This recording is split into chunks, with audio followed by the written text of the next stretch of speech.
What's up, music fans of the internet? I'm Derek, And I'm Kevin.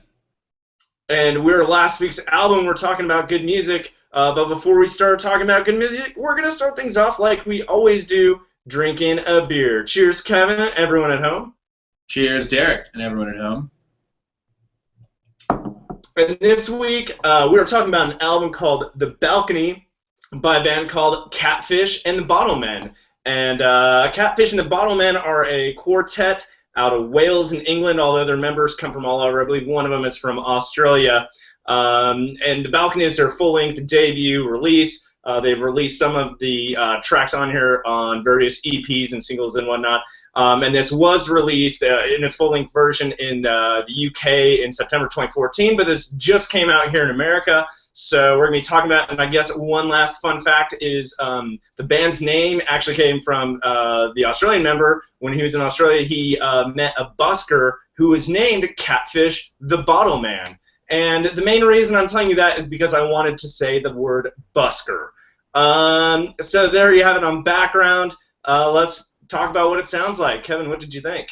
That's funny that's where their name comes from, Derek. I thought it was both references to drinking because this album talks a lot about alcohol. But, fun fact, I'm saying this sounds like the Walkmen meet the Strokes to create indie rock that is drunk on pop hooks, if you will. What do you think, Derek? Kevin, I like that. And I really like the fact that you kind of alluded to the inebriation that's kind of going on in the background at all times here. I think The Balcony sounds like power pop that's at times profound, other times profane, but always drunk. So there you have it. That's what it sounds like. So key tracks, Kevin, what did you pick out? I'm going with the album closer called Tyrants. What about you, Derek? That's a good one. I'm actually going with Cocoon, which is actually the third track, so I'll kick us off. It opens with some punchy electric guitar chords before transitioning to this rumbling bass and tom-heavy drum beat and soft, pensive guitar riff. Provides a landscape for just these brooding vocals. There's kind of some choppy guitars in the pre-chorus, and it just blows up into these crisp, churning electric guitar chords. Soaring harmonized vocals in the chorus, just really from a vocal melody standpoint, very catchy.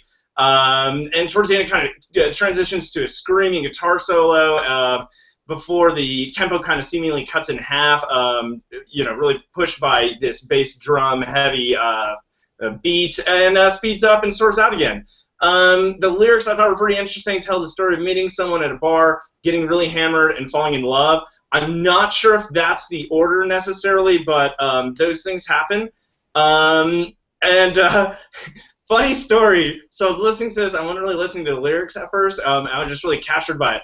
And then I kind of listened closer to the lyrics, and I haven't heard that many F-bombs in a chorus since CeeLo's Forget You, the non-radio friendly version one.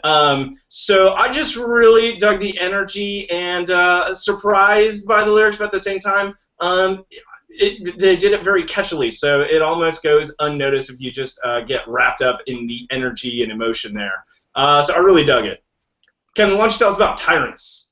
Sure. Tyrants is the last track on this album, and it has these really galloping drums, lingering guitars, and it gets really sort of spacey and atmospheric for both the pre-chorus and the chorus. There's some really strong lead guitar work here that really knows its place. Sometimes it's twinkling in the background, sometimes it takes the lead and sort of drives to the forefront, but overall just always right where it belongs. The message here, similar to the track Derek described, seems to be that casual drunken hookups are fleeting but fun, and I'll let you guys decide what you think of them.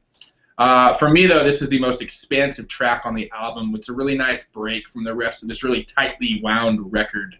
They really let this one breathe, and it's very nice for that reason. And overall, this is how you end an album. They don't just sort of go softly into the night. They go raging on, and it's a really great track for all those reasons. So check out Tyrants for sure. Nice. Good description there, Kevin. And that brings us to Best Lyric. What did you have? I'm going with a line from Hourglass, which says, I I know you're tied up, and I know your phone's fucked. I'm craving your calls like a soldier's wife. As Derek introduced the album, it is both profane and profound. It's very juvenile, yet mature, and very sort of mundane in the first half, but very profound in the finishing line, all at the same time. So, really strong line there. What about you, Derek?